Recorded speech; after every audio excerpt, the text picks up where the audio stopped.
गुज़िश्ता मुसलसल कई हफ्तों में पाकिस्तान में रावलपिंडी, लाहौर, सरगोदा, पाकपतन और कराची में चाइल्ड अब्यूज के कई केसेस सामने आए।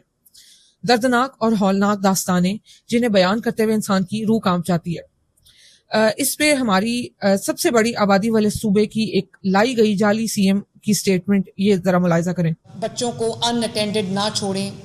गलियों मोहल्लों में इस वक्त जो है वो ऐसे लोग फिर रहे हैं जिनकी नीयत अच्छी नहीं है, उनको अपने बच्चों को उनसे बचा के रखें। हाल ये है कि क्या अनअटेंडेड छोड़ देना बच्चों को, क्या यही इस बात की वजह है? बजाय इस चीज पे काबू पाने के या इन लोगों को सजा देने के, अगर कोई जिम्मेदार शख्स, ओहदे पे बिठाया गया शख्स जिसपे जिम्मेदारी आयद होती है उस ओहदे की, वो अगर इस तरह का कोई स्टेटमेंट देता है तो क्या इसका कोई जवाब बनता है? बिलाशुबा नहीं बनता। जब आपके पास इतनी बड़ी जिम्मेदारी हो तो जितना बड़ा सर उतना बड़ा सर दर्द होता है। बजाय आप ये कहने के कि वालिदैन अपने बच्चों को अनअटेंडेड ना छोड़ें, इससे ज्यादा बेहतर कोई चीज की जा सकती थी। बजाय आप वालिदैन को या आबादी को या अपनी अवाम को ये पैगाम दे रहे हैं कि साढ़े हथों गल निकल गई है, हुन जो करना है आप पे करो। ये शर्मनाक मकाम है आपके लिए, शर्मनाक मकाम है उनके लिए जिन्होंने आपको लाया। मुल्क में बहुत सारे केसेस ऐसे सामने आए हैं जिनमें डार्क वेब के इन्वॉल्व होने की बहुत सारे इम्कानात सामने आए हैं।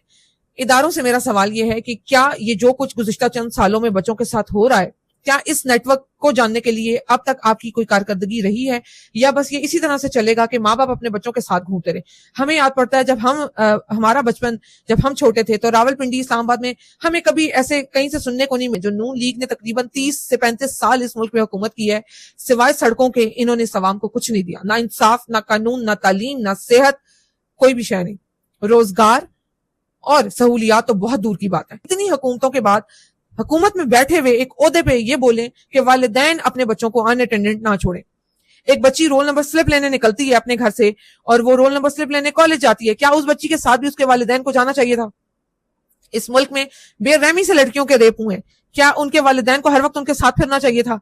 बजाय अपनी जिम्मेदारी निभाने के वालिदैन और अवाम पे ये बात मत फेंकें, अवाम को तहफ्फुज़ फराहम करें। आप किसी एक रेपिस्ट को लटकाएं, किसी एक रेपिस्ट को, किसी ताकतवर रेपिस्ट को, और फिर देखें कि मुल्क में कैसे ये चीजें रुकती हैं या नहीं। और जहां तक जिन जरा के मुताबिक ये कहा जाता है कि डार्क वेब के इनमें इन्वॉल्व होने के इम्कानात हैं, उनको सर्च करें। बजाय अवाम में इन चीजों को फैलने के, आप उन सब मुमकिनात पे काम करें जो जिन पे आप कर सकते हैं, और उन सब चीजों पे काम करें जिससे इस सब की रोकथाम हो सकती है।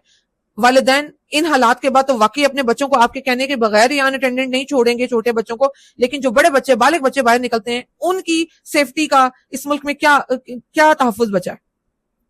ना कोई आइन है, ना कानून है, ना अदलो इंसाफ है, ना यहाँ रोजगार है, ना यहाँ तालीम है। यहाँ सिर्फ सड़कें हैं, यहाँ सिर्फ बसें हैं, जिन पे घूमते हुए, जिन पे चलते फिरते हुए, शहर में सफर करते हुए कभी भी कहीं भी किसी के साथ भी ज्यादती हो सकती है। अपनी नालायकियां छुपाने पे काम करने के बजाय अपनी नालायकी खत्म करने पे काम करें, अपनी कारकर्दगी पे काम करें। शुक्रिया।